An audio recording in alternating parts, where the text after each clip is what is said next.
শহীদ আবু সিদ্দিককে নিয়ে কলম ধরলাম আমি আইনজীবী শাহাদাত শাহ ডায়মন্ড হারবার। কবিতার নাম শহীদ আবু সিদ্দিক। মথুরাপুর ব্লকের ছোট্ট একটি গ্রাম, বাস করে সে তা গুটি কয়েক প্রাণ। নামটি তাহার ঘাট বকুলতলা, প্রত্যন্ত গ্রাম তাই আজও অবহেলা। অঞ্চল হলো আবাদ ভগবানপুর, ঢোলা থানা থেকে অনেক দূর। বাস করে হেতা ইয়াসিনের পরিবার, ভালো ছেলে তাহার আবু সিদ্দিক হালদার। সে ছিল সোনার উপর মস্ত কারিগর, বাড়ি ফিরত তাই সে অনেক দিন পর। ঈদের সময় ঘরে এলো আনন্দের সাথে, ঢোলা থানার পুলিশ তাকে তুলে আনে রাতে। চুরির অভিযোগে থানার লকআপে মারতে থাকে রাজদীপ সরকার।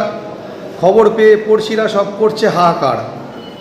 অত্যাচারের মাত্রা পাড়ায় মানস চ্যাটার্জি, মার বন্ধ করতে পারি লাগবে টাকার অ্যাটার্জি। দুদিন ধরে মারল তাহার আইসিআর রাজদীপ, পানি খেতে না দিয়ে চালান দিল কাকদ্বীপ। জামিন পেয়ে আবু সিদ্দিক খোঁজে বাবার চারিদিক, চাচা তাহার মহাসিন বাড়িতে আনে সেই দিন।